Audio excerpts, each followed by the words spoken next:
tremendous looking trophy. In the Oceanas this week, which actually we could make that a factual title. Go over to dashgamer.com, vote for the Platinum Explosion podcast, and we can make it the number one place. It doesn't matter if we win or Sell not. out. It's still actually... It's factually true. It's still factually true, but it's just one of those, to help bring over the people who don't believe. My point is, how many other PlayStation podcasts got nominated?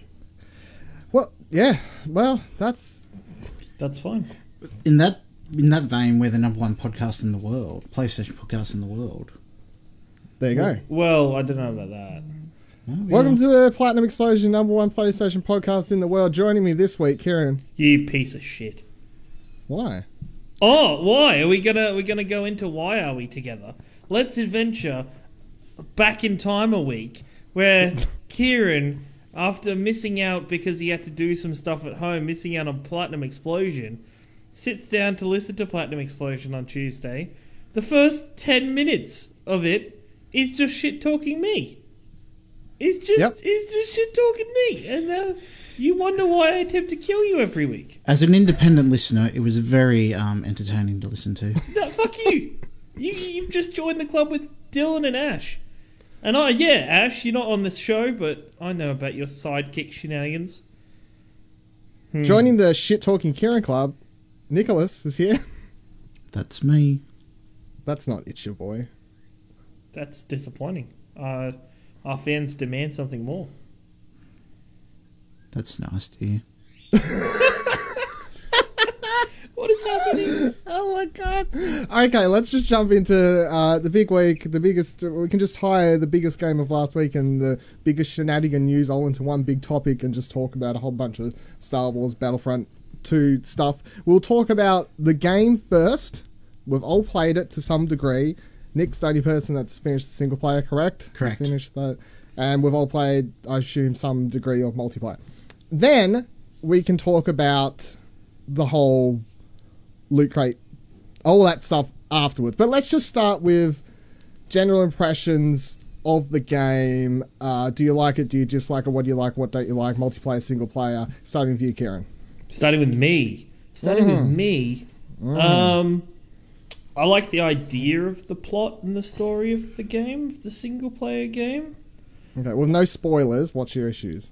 No, it's nothing to do with the plot so much as it's really hard when I was playing through the campaign, except for maybe one or two missions. It was especially the space missions where it was hard not to feel like these were just single player versions of the multiplayer training missions. Yeah, it was hard not to feel that way when there's a couple missions where you play as some of the quote unquote heroes of the game, and it didn't feel like it was in the same vein. It was just like let's teach you how to play these people before you go into multiplayer. And the same thing with the space battles. The space battles, even though they're fantastic, and there were several moments, especially one of the first moments you're actually flying in space, and I was like, this is awesome, this is the coolest shit. It's still just like, this is a multiplayer map with bots. And some of the space missions felt like they dragged on way too long too. Yeah. I've played the least of it, which is, unfortunate as the host of our Star Wars. God damn it. It's because you're making Let's Play, though. You're making content. If you weren't, you would have destroyed that campaign in a day. Now, but I've only done that first space mission. It was like, wow, this is just dragging on for ages. Where are the fucking things? Oh, there's one halfway across the map. Okay, I'll just fly all the way over here, shoot it. Yeah. Okay, cool. Then it's wave after wave after wave. Yeah. The number one thing I'll say on that makes it feel like training sim to me is the fact that if you die, it basically takes you back to a respawn screen. Yeah, it's like a respawn screen for multiplayer. It's like, do you want to change your loadout? Do you want to try a different gun now? Change over your cards or something? You're like, what? That's the number one thing that makes it, just feel like training missions to me. Multiplayer, Kieran, have you tried out any? I've done a little bit. I haven't done heaps because mainly when I've been playing it, I was focusing on the single player. I actually find the multiplayer is actually really fun. If it isn't marred by the shenanigans that went on with loot crates, which we'll talk about, but I think it's a really good. I've always enjoyed Battlefront games for multiplayer, so it continues that vein and it's still fun. So yeah, Do you reckon you'll put a bunch of time into multiplayer after finishing the single player, or just like play a couple hours and be like done? Probably play a couple hours, or if we do community nights with it, or if there's some people that want to hang out and play just Battlefront, I'm in for it. But I guess for me, my biggest problem with Battlefront in terms of the multiplayer is I can never get a feel for the guns for some reason. I can never, even with playing the single player, I feel really weird about the guns. Do you play first or third person? First person. Yeah, play third person. It changes it so much. Like, I Okay. was the same. Like, in first person, it just feels really weird, but in third person, it just seems to fit right. Okay, fair If enough. that makes sense. Yeah. Okay, Nick, you've finished the single player. You've played a bit of the multiplayer. I presume you was playing multiplayer first off before starting the single player, I think. That's correct. And you played beta as well. Start with the single player. What do you think? No spoilers. It's serviceable. It's good that they put it in there, but I don't think like it's not blow your mind Star Wars campaign. Like, it's nothing. Doesn't live up to the hype. No, not at all. Not in my expectations anyway. Like, for some people, they just want a good 5-6 hour Star Wars story, then yeah, it's fine for them. But it's generally, if you're buying this game, it's not for the single player in my mind. You'd get more legs out of the multiplayer. Yep. That's yeah, I'd agree. And it's saying you're going to buy it. You should buy this for the multiplayer. Do you think it is worth buying for the multiplayer then, from what you play? I'm on two grounds about this. Like, the moment-to-moment gameplay is really fun. It's just the progression system is dumbfounding, and just the whole way that you level up your characters. Like, you have like an overall level which you level up playing matches and earn points, and then you have class levels, and the only way to level those classes up, so the level of your class is based off how many cards you have and what level they are, and the only way to get the main way to get cards is through loot boxes, and you only get 200 maybe 300 credits a match, and you need 4,000 credits for a soldier loot box. So it just doesn't make sense. Like, do it similar. Like, I know they run the risk of going, oh, it's just a reskin Battlefield, but the way that those classes progress and like you earn points to unlock new stuff, like new weapons, abilities and stuff, but this is just... I didn't play the last Battlefield. Does it still work the same, where it's just you level, no matter what match you play, you level up your character, and then if you're playing as a medic or whatever, you just get experience points for that class. Yeah, and you that play. levels up as you're You playing it. get experience for the class based on how. And then you play. get, So it's still the same. each time you level up, you get war bonds, which you can buy new weapons, and the new weapons unlock the higher level your class is. So, say like at level 2, you unlock all these weapons, but then you have to spend your war bonds on to unlock that. How many different weapons do you reckon there are in the game? There's 4 weapons for each class. You only have... I'm not sure if it's because I got the Trooper Deluxe. I had 2 for each class unlocked to begin with. But to get the other 2 weapons, I have to get like over 200 or 500 kills to unlock those other 2 weapons. Because I think that's my biggest like kind of sticking point with like is it doesn't feel like there's a wide variety of weapons to choose from. It's just like there's a whole bunch of rifles. There is a lot of rifles. But I think that's a Star Wars problem. yeah, Like, I think Star I Wars think it doesn't is, have and I many guns. honestly do think that is the point. Is that it is Star Wars, and yeah, there's a whole bunch of rifles and stuff, but there's not much else. Like even like the machine gun feels really weird. I don't know. Yeah, and the hardest thing too is like you have your 4 basic classes, but then you earn battle points depending on what you do in the match for that specific match to spend on unlocking like a hero to play as for that spawn or a vehicle or something. But the classes, like some of the classes feel unbalanced. Like the officer has a buff, but when you buff all your teammates, you don't get battle points from it. So if you play as an officer or support role, you don't get the points to unlock the cool stuff. So they need to look at the balancing of how battle points are dished out as well. Yeah, I'll say for me, I'm not disappointed with the game. I'm not super excited with it. on the single player front, I'm going to save my overall opinions until I've actually finished the story. Yeah. But so far for what have I played? 3 missions, I think. I'm not loving it. I'm not hating it. I'm kind of in the middle. It has given me some moment-to-moment actions or little details, or I think if you watch during the Endor, like you can, I think by the time this goes up, I might have all 3 of my Let's Plays up.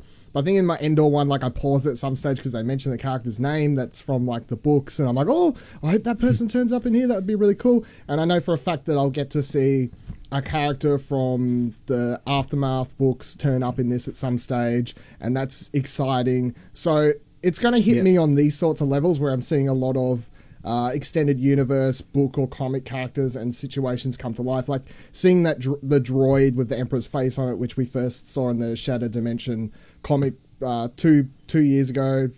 Seeing that like in the game was that's cool, but like just as an overall campaign, it's meh. It's not exciting. I'm not loving the characters. I'm not hating them. It's just, it's fine, and the stuff I'm enjoying is simply the Star Wars stuff. My problem is that the main characters aren't written interestingly. They just do the same thing that you'd expect. The archetypal, bad guy gets disenfranchised, and the teammate gets disenfranchised, and then the other teammate is fucking gung-ho. It's just... The thing to me so far is, having read the prequel book, they're not as interesting as they were in the book that I already knew them from, which is disappointing. Multiplayer, I think we I can't remember if we ever talked about playing the beta on Plat. Did we? I can't even remember. Oh, maybe. It's all over the place. I think I remember saying it, talking about it for a little bit. But I mean, I like it. I enjoy it. But I was someone who enjoyed the original game to multiplayer. Like I didn't hate it. So I've already set the bar apparently pretty low for myself. I did set it pretty high apparently. But I think it looks better. The maps look way cooler. The classes, like new systems. I enjoy all the prequel stuff. I enjoy all the prequel maps, guns, characters, stuff like that. The fact that you can, even though you need to get a whole bunch of points to unlock the vehicles to use, I still think is a better system than having the Falcon or the Slave One coin thing like randomly on the map, and then everyone like diving at the ground to get it like they did in the first game, which made it stupid. I don't mind how they've done it now. They just need to relook at how their points are dished out. And I don't know if it's uniquely a me problem, but I can't get over the fact that I'm playing on Hoth and Darth Maul's running around. I think that's a you problem. That's a you problem. Yeah. I really enjoy that kind of thing.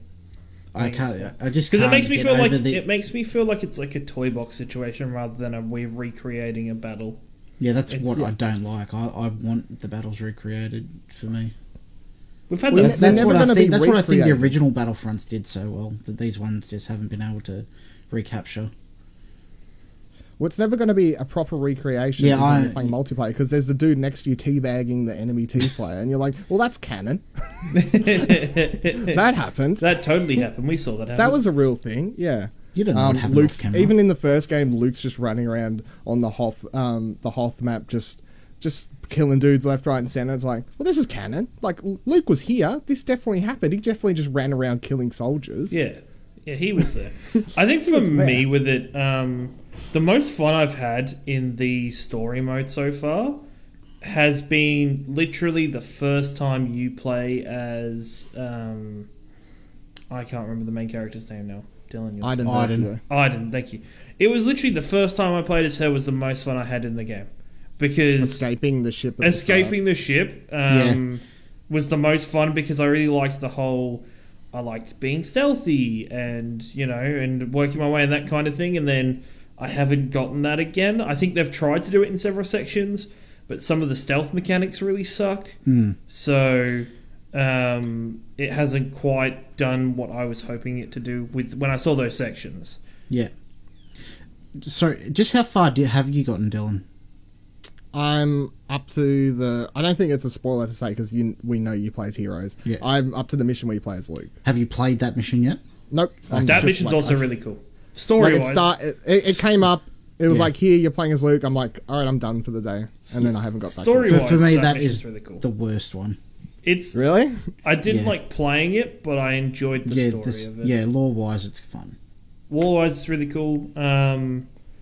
And I think for me the most fascinating section as well has been spoilers for Episode 6 of Star Wars, but when the Death Star blows up, the three of their faces and like their reactions to that moment. Okay, I'll give this. I don't think this is a big spoiler. I think the Endor mission plus the first mission, they showed off heaps in trailers, and I think we should just be allowed to talk about like the fact that they see the Death Star blow up. Like that's basically the premise for the game. That's not even getting into the period of time between Episode 6 and 7. Yeah. I'll say that part, you're saying that you really enjoyed that. That part annoyed me and this is like the reading the prequel book thing again, because Iden was there when the original Death Star blew up, and it was this huge emotional event for her. And then this one blows up, and it's kind of just like, okay. Oh, they've done it again. They've done it again, moving on. Like, it didn't have enough emotional weight to it for me, I guess. Like, she didn't seem annoyed enough or angry enough. Kieran? Nerd. No, I do see your point. I think I might have got... Maybe I didn't watch it properly, but I thought there was a decent amount of motion there, so... I think it does well for the people who aren't as into it as Dylan and I think. Yeah. Like, it does well for, like, an outsider watching going, oh, yeah, they're torn up, move on. Whereas in the book, it sets it up that it's... Yeah. Alright, so let's talk about the loot boxes, controversy, and all that kind of thing. So, in case you haven't been keeping up, which I doubt you should have been, it's been all over the news. It's like the biggest gaming headline of the week, pretty much. Ever. Is everyone hated it. It's like every single day leading up to the game's release, well, from its 3-day early release through to its proper release, every day there was a big news story or something happening, and it basically started with that EA like responding to Reddit comments about problems with loot boxes, which was really weird. Like, that's not really a thing that companies do, especially on Reddit. That was really strange. It had the most downvoted Reddit post in history. Yeah, it was weird. And then it all came to an end when apparently someone at Disney more or less rang up EA and was like, we just heard about what the fuck you guys are doing. Shut that shit down. And the paid system, the loot box system, the ability to put currency, real money into currency that you use in the game has just been turned off, with EA putting out a PR message saying, yeah, we're working on it. We've heard that you don't like it, because everyone on Twitter was going absolutely crazy. Everyone Reddit was going crazy. Everywhere going crazy, hating on this. And they've just paused it. And to me, it's like, this is a crazy launch of a game. Like, they've more or less fucked it. And the thing I begin thinking straight away with, especially with the fact that Disney got involved and had to get involved to shut this down, is I'm like, how long does EA have the license for Star Wars? Another like 3 years, I think it is. Yeah, and what's the now I'm wondering, what are the legal boundaries around them, like, holding it? Can they hold it forever as long as they keep making games? Is it that type of deal? And if it's not, does Disney have the ability to come in and intervene here? And are they going to try and take the license away from EA and move it over to a different company? Because automatically I'm thinking, if Ubisoft had the license, we probably would have got that Amy Hennig game.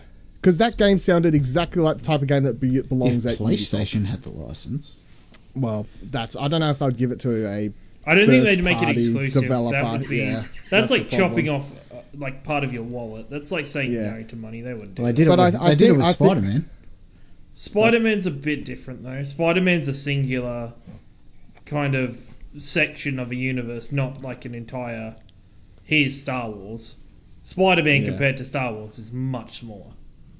But I'm kind of the thing where I'm like, would we have got that game if Ubisoft had this? Could a different company be doing better than EA? Surely, because they're not doing great with the license. They're cancelling games, they're fucking up launches. People weren't the biggest fans of the first Battlefront anyway. Like, they're just not doing very well with the Star Wars license at all. And this whole loot box mess is the shenanigans. Kieran, thoughts on loot boxes? I'm in like a really weird place for this, because on one side I'm like, yep, good job. Like, okay, at least EA turned it off. But on the second point, this whole not echo chamber event, but this whole internet exploding event that has been this loot box has been the most frustrating crap that I have seen in probably this year. It's frustrating as hell for me because it was just a topic that everybody felt the need to get involved with, like everybody, and then it's like, okay, what percentage of these people were gonna buy the game? Who was gonna buy the game? Because the initial thing was everybody was like, "No, not buying the game. Nobody's gonna buy the game," which doesn't work because even if people don't buy the game, the people that have bought the game are still gonna be buying the game and then also at the same time purchasing this currency. It was just the way it's going to happen. Ever since the article got released, I don't know if we talked about it on Plat, but the article was released that EA announced its biggest profits in the last 10 years because of the introduction of loot crates and currency and microtransactions. It's just the way it's going to be. It has if nobody was talking about this issue, would it have changed? No. Exactly. The best tweet. Did you see that tweet? There was a tweet storm from a developer or something talking about loot boxes. Yeah. The guy who develops it. Yeah. Yeah. From someone who it was develops loot basically boxes, 98 to 99% of your player base, if they're playing your free-to-play game for free, not spending a penny, that's fine. But the 2% that'll actually spend money is they'll spend money because they're the ones that actually want to, and that's where you make your money up from. But you need to have an economical, happy, safe system where the people that want to play for free never feel like they have to, and the people who want to spend money just want to because they want to.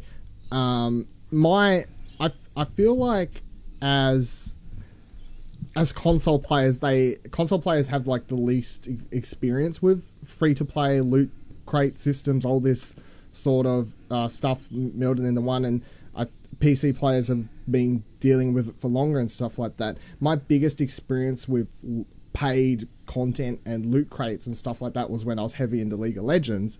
Yeah, boy. But I mean, even then, that's my go-to example because I never felt like I had to spend money to do anything in that game. No. And I spent money because I played it so much that I did want to buy the stupid skins and the random mystery boxes that gave me stupid skins and whatever else. There was no reason to buy any of this. However, in my year or my 2 years of playing that game like a maniac, I probably spent $1,000 to $2,000. I don't want to know how much I spent. I don't know how much. No, you think that's bad? I don't want to know how much I spent on Dota 2. I do not want to know. It's ridiculous. I don't want to know. There's no need to spend that much money. I don't know. I just don't, because there's a thing where I've talked about it before on other podcasts. There's Dota 2 does crowdfunding for their major tournament every year. You buy an item in game and then you can upgrade that item and so on and so forth. You can level up the item, and the easiest way to level up the item is you pump money into it. And so, at least just on that, I think it's a 4-month period of buying it, I would get up to level 1000 every year, because if you got to level 1000, they sent you a little statue. And I did that for 3 years in a row. And that was probably at least $600 a year. Just on that one period, and that's without buying anything else. And that's the biggest problem with Battlefront, is we're talking about two systems where we're paying money, but we're not playing it for content that we want. We're not paying it to get characters that we want or anything like that. It's just built well. The problem with the Star Wars Battlefront loot boxes are valid because, one, you pay a premium price for the game already, and two, it's not free to play. Yeah. So two is that the loot boxes are mandatory to level up, and you get dished out at such an infinitesimal rate to actually earn them, to buy them. It's almost geared for you to buy them, and the people who spend real money to do it get advantages in-game, so it is effectively pay to win. Mm-hmm. So it's pay to win on a competitive multiplayer game. They could have fixed it easily by just making all the paid loot boxes cosmetic. It's Star Wars, for fuck's sake. People will spend thousands of dollars to buy an alien skin, because all the rebels are human at the moment. They could buy Twi'lek fucking alien skins or different Star Wars fucking camos or anything like that, and it would not have been a problem at all. It's funny because it's true. Yeah, the fact is EA are that greedy that they've made DICE put in a progression system that is that heavily geared to paying to win. It is ridiculous. So I agree that loot boxes as a whole, it can be done right and aren't a problem if they're done properly, but the way that EA and DICE have done this is just so predatory, it's not funny. Yeah. My biggest problem this whole week with the everyone crying like fuck loot boxes, fuck loot crates, whatever else, is I think there needs to be a clear distinction between it's not fuck loot boxes, it's not fuck loot crates. Yeah. Like that's a system that can belong in the gaming ecosystem, Exactly. and it's gonna stick around because people have proven it can be done right and stuff like that. It is just particularly fuck what they've done in Battlefront 2. Yeah. But I'm sick of seeing the headlines that are just like loot crates suck Yeah. or stuff like that. I'm like, no, they don't. Calm it down. Take a step down. Like you can write your articles saying that EA has fucked this stuff up, Yeah. but don't call people That's all the out. on CNN loot has crates. done. They've seen the largest downrated comment in fucking Reddit history, and they've just skimmed it and gone, oh yeah, people hate loot boxes, this is cancerous and everything Yeah. else. It's my biggest just- problem is it's two different arguments. There's people using the argument about, there's people do hate microtransactions. Some people do, and there's the argument about that, and then coming from this argument of why EA has done this and set this up incorrectly. And the problem is you have to and I've gotten into discussions about this on the online over the last week, is people need to accept that companies are going to put microtransactions in their games. They're just going to do it. It's flat out going to happen. And no matter when people are like, oh, well, I'm still paying full price. It doesn't matter that somebody's paying full price anymore. It It's really not the doesn't. fact that they're paying full price, it's they're paying full price and it's pay to win. That's the thing, thing. but that's the other argument. Yeah, the other that's what the argument is the argument is, EA yeah. stuff and how EA is dealing with it. But when Yeah. people are using this as a launch pad, from a launch pad to then say, hey, microtransactions are terrible, it's like, well, no, Yeah. they're not. And it's, the other thing to look at it is maybe not EA, because EA is kind of, in my opinion, one of my most hated companies for stuff like this. But, how can we, this is showing them what to do, but are they going to listen? This is full Xbox with DMR years ago. Xbox put a stop to it, even though they haven't talked about it in a while. It pretty much is happening. It's pretty much a thing on Xbox. They've still got to the same point. It's just, how does EA change this? Do they make a better system? Do they just try and find an easier way to integrate it? And They have to, yeah, they have to do it a better way. And the other thing that frustrates me is when people say that, just because microtransactions are there, people are definitely going to buy it. Yeah. No, that's not an issue for the company. That's up to you to be able to say either, no, I'm not going to purchase anything, or I just want to buy the game, I'm not going to buy loot boxes. Yeah. They need to do it in a way. Single player games are fine as long as they don't change the gameplay to make it impossible to play without it. And multiplayer games just need to be all cosmetic, because me as a person who plays multiplayer a lot, I get so disenfranchised going against people that are already level fucking 20, 25, 30 when I'm only level 6 and I'm struggling to fucking unlock anything because all these people have paid X amount of dollars to unlock everything already. It just creates an unfair space, and then that turns people away, which people won't play, and then they've just, all these people have thrown their money down the drain, and EA don't have a long-lasting game to make money from. One of the big thing about this is, you remember months and months ago when they first started talking about DLC, everyone was quite happy with EA because they put out this big announcement like, all our DLC is going to be free and no one's ever going to have to pay for it or anything like that, and it's All going to be this really was- great. And The reason they did all that, it was the major backlash that Battlefield 1 has been having with splitting the fan base, and the Rainbow Six Siege has been doing free DLC that you pay extra credits to unlock new characters. This is a backlash to go, oh look, all our DLCs are free, but they've done it in a way to earn money that they would have got from season passes with these loot boxes. Yeah. Would you be opposed to, say, the League of Legends method, or even the Siege method, where you don't instantly get every character unlocked from the get-go? Or or classes. If you don't have classes where you can you start with one class and you either can earn in-game currency to get the next class, or you can literally just buy the class.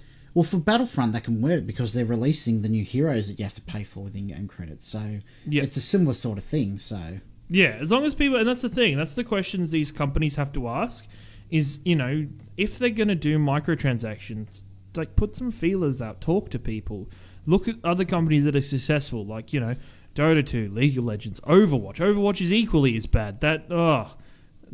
It's terrible. And, The thing with Overwatch, though, is that they do it right. It's all cosmetic stuff. It's all cosmetic, and you get a loot box every time you level up. And they do it correctly. So, yeah, if they're going to do it right. Yeah. Think about it. Off the top of my head, to fix the whole heroes unlock, because people are like, oh, it's going to take me ages to unlock Luke and I want him or Vader and they're my favorite characters and stuff. You start the game with enough points to buy 2 characters. Yeah, if you play through the campaign, you get enough points to buy one of them. Yeah, we'll just start but still give people enough points to buy like a character from the get-go or whatever, and then they pick who they want to unlock, and then have the points lowered that it's only going to take people 5 to 10 matches to get enough points to unlock another character, and that's the League of Legends or Dota or whatever way. Or if you still want to, still put $5 next to each character's name and go, if you want to, like, that's an option. Or you can unlock them after 5 to 10 games, depending on how well you do. And then when they add more characters, as they will throughout the DLC, they'll add more heroes and villains and stuff like that. You're just going to be able to buy more or whatever else, and then add skins and whatever. Like, that works because the heroes don't affect the base gameplay. Yeah, that's fine. It's just, but that's you just need to do this better. It's not. It's quite ridiculous. What I don't understand is how they put it in there and think, oh, this is going to be fine. Nothing bad is going to come from this. Obviously, because they get so sidetracked on like money. I don't know where these people, like these companies, find test groups, but I can guarantee they would have found a whole bunch of yes men. And they would have sat in front of the game and been like, hey, this is the system, blah, blah, blah, and nobody would have commented. Or they never show them this Or they never showed them this part, and then they bring in a test group for 10 hours of gameplay, and everything's unlocked for them. Also, what they did was, the EA have currently this partner thing running, or EA Trendsetters or something like that with YouTubers, where they got the game out or got them in to play it, but all the prices were significantly reduced, and then when they released the game, all the prices of the characters and stuff went up. I follow a dude on Twitter, and like I'm subscribed to his YouTube channel, like a Star Wars YouTuber, and I remember he went to the event and seeing all his tweets. He was like, "Game looks great, really happy, can't wait to play it." Blah blah blah blah. Yeah. And then when it came out, he was like, "Oh, they put the prices up on stuff." Yeah. I didn't know this, guys. I'm sorry. I would have told you. Blah blah blah. Yeah. Bait and switch. Yeah. Yeah, that's just like horrible business practice. That's the kind of thing where you read about and you're like, well, that seems dodgy. Which is hard too, because I don't hold that against DICE. I hold it against EA making DICE do something like that. Yeah, DICE overall are a fantastic developer. They're just marred by having to be stuck working under EA. Yeah, well, if this was something DICE wanted to do, they would have. Why wasn't it in Battlefield? Exactly. So, that's the main point. All right, let's move away from complaining about loot boxes and stuff like that for a little while. We got that out. You can everyone just take a calm breath. So, everybody say happy birthday, Dylan. Shit. No. Dylan's shit. Happy birthday to the Uncharted series. I want to give a shout out. Happy 10 years anniversary. We can do a little happy birthday, Mr. Nathan 10 years since I spent way too long Legal going. Enough for Kevin Spacey. Oh my god! Look at his pants. I only went up to my knees, and only my knees got wet. Oh my god! Look, wait, let me watch him dry out. I spent way too long doing that on Uncharted. Graphics, win. Right. So, inspired by this birthday this week, and an article I saw on IGN before, which is titled "Easy Does It: The Case for Lowering the Difficulty," which was written by someone's name I will fucking butcher right now, Costa Andreas. Andreas. I'll put the link will be in the show description. I want to talk about games difficulty and a game that you found you had a better experience with when playing on a lower difficulty. Because the article itself talks about Bioshock Infinite being on easy, and that they talk about having a way better experience playing that game on easy because it just made the atmosphere and everything like that a lot more fun. And the Uncharted series is a game I feel like that about. I didn't play the Uncharted series on easy. I played it on normal. If I ever suggest people to play the Uncharted games, which I have to people, I just tell them to play it on easy, especially if they're not big gamers. I say, you should play the Uncharted series, fantastic video game series, it's really great, play it on easy. Why? Do you think I can't play it? No. It's not that I doubt your ability, you'll just have more fun not dying. Because Uncharted is a series where I'm like, anytime you die, it just takes you out of the moment. Like, especially like moments where you like jump into a building and it begins collapsing and you're sliding down and the music's kicking. You're like, this is so epic. This is amazing. And then you fuck the jump up and it reloads and then the music kicks back in and you're falling down the building. And it's like, oh, it would have been way more epic. And in the moment, if I was just experiencing that all as one big thing. And recently I playing through Assassin's Creed Origins, I switched that down to easy too because there was a couple moments where I was really getting into it, epic thing was happening, really cool, and I just died randomly. I'm like, reload checkpoint. Okay, ride back into that area. I'm like, oh, I'm kind of out of the moment now, and I'm like, there's no reason for me to be playing on normal or hard, so fuck it, I'm putting on easy. Mass Effect, another series where I did play them on normal just to get the trophy that was silver or whatever instead of just a bronze one. But that's another series where I'm like, play them all on easy, give zero fucks, because they're just more about the story and the atmosphere and just experiencing it. So, talking about this as I've been waffling on, does anyone have a game series that pops to the head where they think it's better experience playing on easy?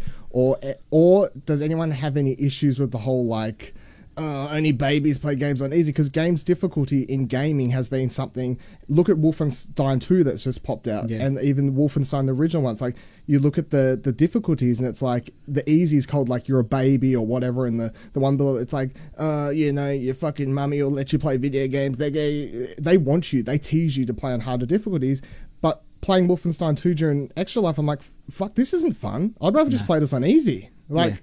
Yeah, that's the one that immediately comes to mind playing through Wolfenstein. Like, I was playing on the second or third difficulty, and some of the sections you were just beating your head against the wall.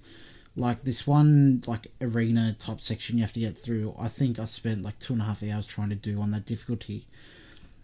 And like that game is polar opposite from the combat to the story. Like, you're some badass fucking Nazi killer, and then you go into a fucking room and you die 10 times over again, just trying to get through this section. So I recommend playing that through on easy. Like, at the end of the game, I had to grind through assassination missions to get to the end of that, and I just bumped that down to easy, and then I was going through the level just fucking popping Nazis left, right and centre, and it just made the gameplay and it just felt so much better, and to what they were trying to do, like the story they were trying to tell as well. That's the one that immediately comes to mind. How about you guys? I'm really weird. I think I subscribe to for some reason, I randomly subscribe to the thought of I like playing games on normal because that's how the developer intended the game, and I want to play the game as much to the developer's vision as possible. But saying that, there's still times where you're just playing a game for the story, you're not playing it for hard. For some reason, I haven't found the difficulty problems in Wolfenstein 2 that everybody else has been having.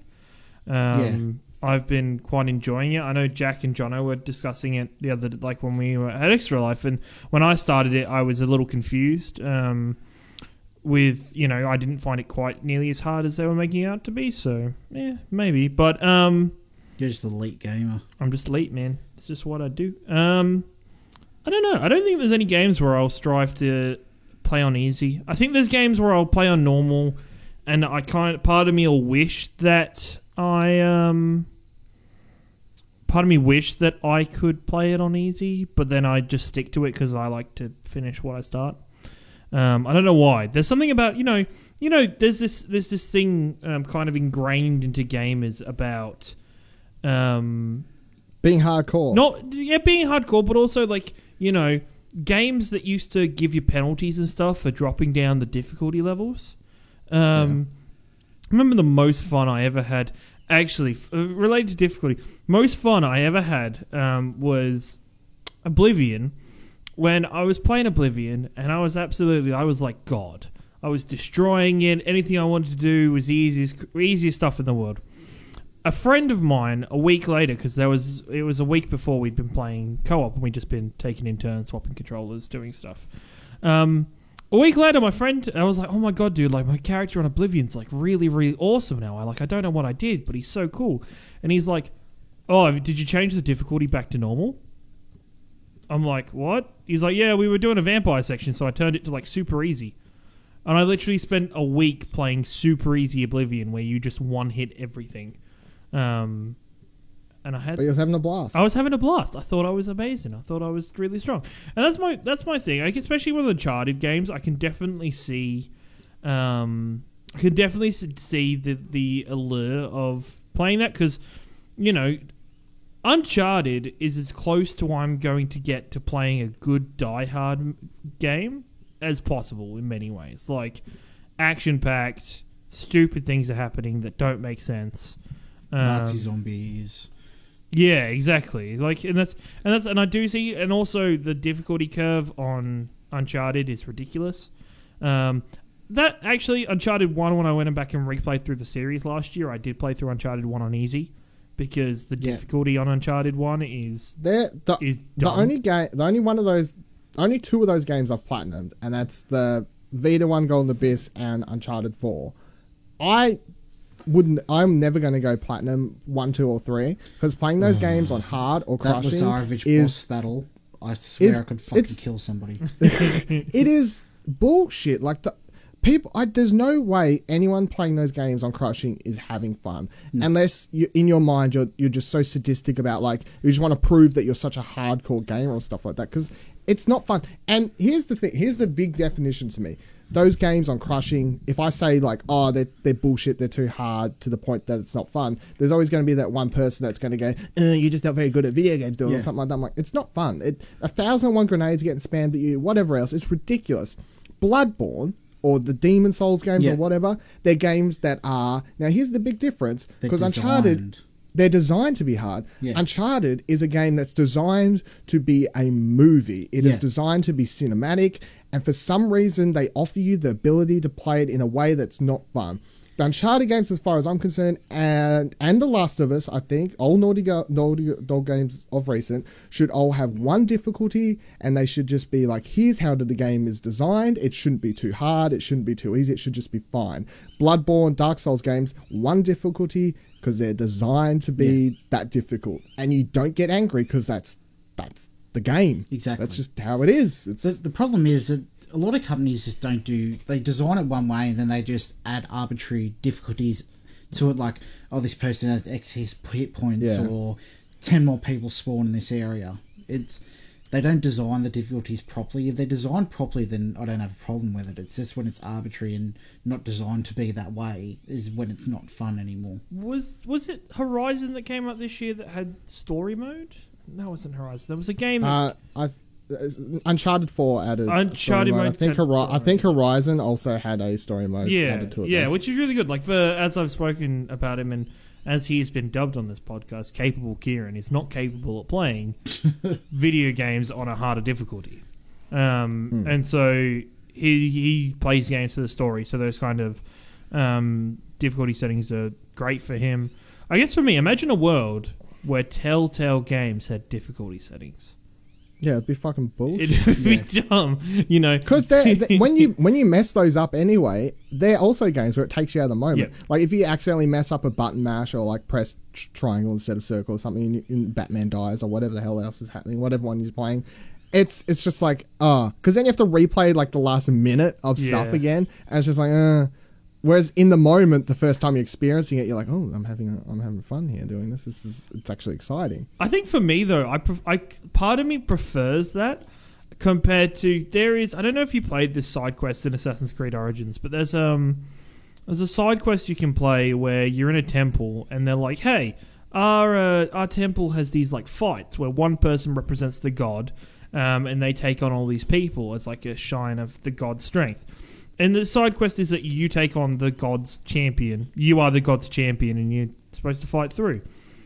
And so it's written in such a way that like the outcome of it can't be that you lose. Like it just can't be. Mm-hmm. So you mess up the one-on-one fight, and then some reason in the writing they're like, and then the god's light shined down on the champion, and they arose and fought again. And I'm just like, this is annoying. And I died legit like 10 times in that section, over and over and over again, because I was bad. And yeah, part of me was just like, I wish it was just rewritten that this didn't happen. Because then canonically, there is this tale now. If you think of it from the like audience point of view in the game, the NPCs, they just witnessed this god like get revived like 10 times to win a fight. It's like, yeah, that annoys It's like me. that guy from Game of Thrones. I think game difficulty, that is one thing that's like the option of like easy, normal, hard, super hard, or whatever. That's something that's still in gaming, that's been brought from like the start of gaming, from old school gaming. It's come or from whatever. arcade gaming. Yeah, and arcades, and I think it's something that needs to change, to be honest, because like using Uncharted as the big example, or even the Bioshock Infinite from the article that this was all inspired by, they're both games where I'm like, these games don't need hard. I don't want them to be hard. I don't think 98% of players want them to be hard. The only people who want to play through these games on hard are people Masochists. but yeah, they're not. It's to play the counterpoint for this kind of debate and discussion. Do you feel like there was only one difficulty, and the difficulty, like if you were to say there's only one difficulty for games, would you make that an easier difficulty, or just like set it at normal? Because for It me, depends what the game's designed to be, I think. yeah, for me, the best thing about finishing game is not only completing the story, but having the feeling like I've earned it, that I've played through it. Like I finished Wolfenstein New Order a couple of weeks ago, and it wasn't just the fact that I finished the story that I felt accomplished, but I really enjoyed that I'd done it myself, and I'd stuck through like some of the harder moments and played through it. So there's still that sense of accomplishment that you could take away by doing this. Yeah, I think there's room for all sorts of games and stuff like that, and Uncharted is not a game that I've ever finished and felt accomplished for finishing. I've never been like, yeah, I finished Uncharted, like I'm really good, like I'm glad my third person shooting skills are up to snuff, guys. That's really quite here. Anytime I finish Uncharted, it's either I'm sad or happy or excited or riding off a high, all from the story. And it's honestly, if Uncharted was a game made where it's like you could never die, I would not be bothered at all, because Uncharted to me is an experience. It's playing for a movie. It's a Telltale type thing, but it's a third person shooter and whatever else. It's I know, it's like games where I feel accomplished for finishing. Bloodborne. If I ever finish Cuphead, I would feel fucking ecstatic. Hell yeah! finishing that. Fuck you, So Grim Chick. there's room for all these sorts of things. Like I'm playing through that Shovel Knight prequel thing on my Switch at the moment. That's like, if I finish that, because there's like boss battles and whatever else, they'll be like, yeah, so I've finished that game. So there's room for everything. I'm not saying every game needs to be suddenly be easier and take it out. It's just these big blockbuster games that are designed to have you come across a roller coaster ride and be treated like a movie or a big experience more than a proper quote unquote video game where it's about skill. It's like, they're not about skill. It's about the story and the action and everything else. So I don't need to feel accomplished. I don't care. It's not like, you've compared it to a movie, which makes you think like, how stupid would it be to walk into a movie theater, you ask for your movie ticket, and they're like, what difficulty would you like the movie in? And you're just like, would you like your I subtitles want it all in a upside foreign down? language, thanks. Yeah, and no subtitles, please. Thank you. That would be great. Yeah, so I know. I think it's one of those interesting things. And Yeah. Going back to the Uncharted point, I think it's just because the combat isn't good on any difficulty. yeah, well, that's also a thing that's. I can't say I particularly think the shooting in any Uncharted game is great. Yeah. So yeah, to be fair. All right, moving on to the last couple of things before we wrap up the show. I've only got one game for hashtag every trophy counts. It's the Monsters of the Deep game that Final Fantasy on. It has platinum, everyone. Fishing. So if you want to hunt some fish, you can hunt all the fish. It's got 4 golds, 10 silvers, 21 bronze. There's a bunch of bronzes for catching a bunch of fish names that I can't pronounce because they're in Final Fantasy language. And then there's a whole bunch of silver for catching a bunch of fish. You got Cam Shore. You collect all the fish in Cam Shore. Collect all the fish at Questlem Reservoir. Collect all the fish at Negulus Pond. And then you get a gold for catching all the fish, and you get levels up and stuff like that. I really hope this game actually comes out and reviewers are like, you know what? Is it? Not bad. It's a VR game, isn't it? Yeah. It's a VR game, yeah. Actually, I don't think it'd be too bad because in certain fishing games, I love fishing. Like Ocarina of Time, Stardew Valley, I love fishing in that. Is it? I wonder if it's like move controllers where you fucking throw it. Yeah, in. It is. Yeah, yeah. I can see that. Like, I enjoyed playing like PS2 fishing games every now and again. Yeah. Also, for I viewers, used to play them on PC. to Kieran's shopping tip of the week. If you haven't already seen, Got a new Big W, recipe. $360 for PSVR, a camera, Camera. Skyrim, PSVR Worlds. Yep, that was going to be my next game, by the way. Skyrim VR. I looked at trophy list. It's got 0 VR related trophies. It is literally the trophy list and all the DLC from the expansions, which I found interesting. Because usually most games, when they've ported the game to just be VR or whatever, they've chucked in 1 or 2 VR specific trophies. Even if you look at Drive Club, for example, when it came out, it was like, look at the gnomes or something ridiculous like that. They added in a couple extra trophies. Adding those extra trophies would take away time from them porting it to another console. Yeah, that's true. You got to get it on all the Gotta get it on consoles. It's coming Switch, the Game Boy. Skyrim's coming the Game Boy Color. I need to buy it for my 15th time, guys. Yeah. The only thing for Apparently, it's good too. is it? Yeah, Oddly. apparently. Really? Apparently, it's good. Yeah. I've been reading people being like, Skyrim and VR has like changed my life. Like I saw an article on Kotaku or somewhere today. They're like, Skyrim and VR makes me want to chuck, but I love it read so that much. one, yeah. And I was like, oh, you're making me want to play it. They're like, the first time I took down a dragon, it was epic. It was amazing. It was huge. I shouldn't have ate curry before I did it though. I'm like, yeah, I kind of want to play it now. I guess for me, my only thing when I've watched and I've seen footage of it is I don't like the teleporty. Yeah, that's that's an just- issue. That's just one of VR issues that we're not going to get over for a while, I think. So, Not until we get move controllers with analog sticks on them. yeah. PSX is coming up soon, guys. We can get our predictions in next week or the week after something PSX. I don't know. All right, Mail Explosion. Michael C's last question. Oh my god! Last question, Michael. I know you've been thinking of more. Where are they? Yeah, where the fuck Where are they? are Don't forget, they? if you've got questions or tidbits, platinum at explosion.com. Pat. Explosion Network. Can I guess what the question's going to be? Yeah, sure. When is Escape from Tarkov coming to PS4? No. Nope. Why is it? It is. Why couldn't we get through one podcast without it coming up? Oh, it's like the. It's going to be even more it's out of like place than the- Alderaan. It's like the goddamn Dr. Jekyll and Mr. Hyde of our network. Goddamn Nick and It Escape is- from Tarkov.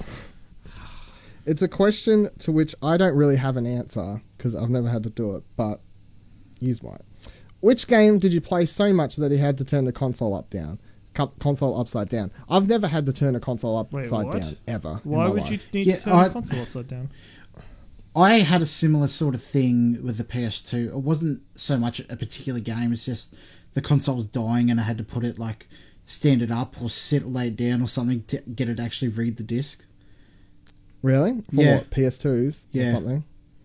Kieran, you've never had to do That's this? why I didn't know why somebody would turn the console upside down. No. No. Oh, you didn't get No. it? You've I I've didn't known get it. friends that have done I've this. never I've done never it. had to I do think it. the only game that I put, going back to good old fashioned Dota 2, I put 3,000 hours into that game, but it didn't need a disc. Did you turn your PC upside Yeah, I was down? going to say, did my PC need to be upside down? I'm confused.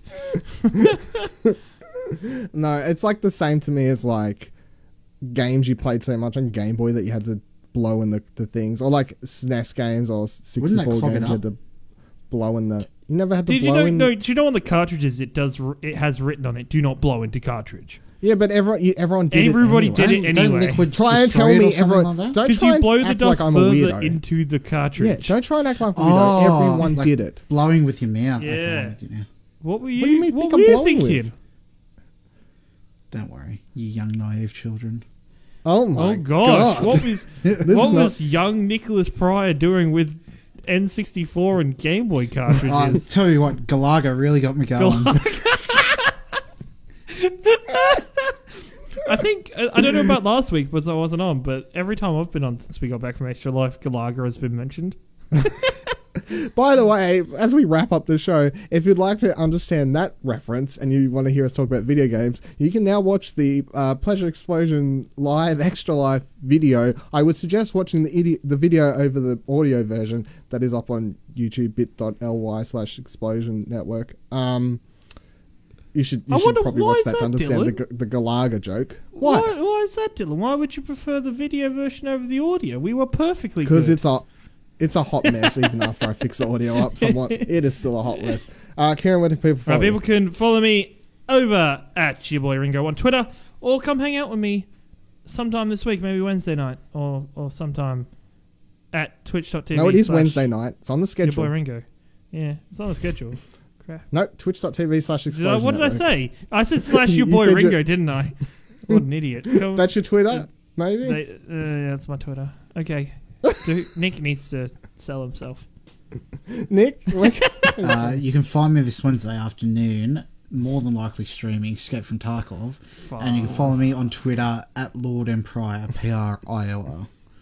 You can follow me on Twitter at Vivaladil, VIVALADIL. You can follow the podcast at Explosion Pod. You can go to explosionnetwork.com for all the shows. Great goodness and stuff like that. We spent a lot of time talking about Star Wars this week. If you're not listening, you should be listening to Alderaan Explosion, our countdown to The Last Jedi podcast. That is now a thing that you should be listening to. That would be great. Hey, Nick, Thank do you want to very join much. us on that this week? I'll check my schedule. If you check see your what I have schedule, on. that'd be really great. Thanks, man. Yeah. Nick might be one on this week. Plat, everyone. Ladies and gentlemen, boys and girls, it's your boy Cruzy Mate here with all you need to know about November here at the Explosion Network. Firstly, we would like to extend a big thank you to everyone who donated to our Extra Life campaign to help the big, beautiful kids. You can check out all our challenge videos going up on YouTube over the month of November. While you're over there, check out all our PAX coverage, the Explosion Network's first convention. We have a bunch of videos going up on all the games we played over at bit.ly/Explosion Network. Also, our Best of 2017 awards start in late November, so get pumped for that with more information to come soon. And don't forget, Alderaan Explosion continues every Friday at 12 PM if you want your weekly dose of Star Wars hype leading up to The Last Jedi. And you know, all our weekly shows will continue. Pleasure on Mondays, Plat on Tuesdays, and Grandstand Gurus goes live on Thursdays, all at 12 PM. And finally, we will be returning to full form over on twitch.tv/Explosion Network with all our weekly streams. So keep your targets locked on explosionnetwork.com for all of the explosive content. Plat, plat! Hey, Dylan. Hey, Kieran. Hey, Dylan. What's your favorite food? Hey. Pizza it used to be, but it still Blue is. milk. But when I got lactose intolerant, it's kind of an issue now. But it's still my favorite food. So would Is Star Wars blue milk lactose? I don't know. It's a good question. I should find out before I travel to a galaxy far, far away. okay? So maybe Star Wars blue milk needs to be poisoned, right? Okay, that's fine.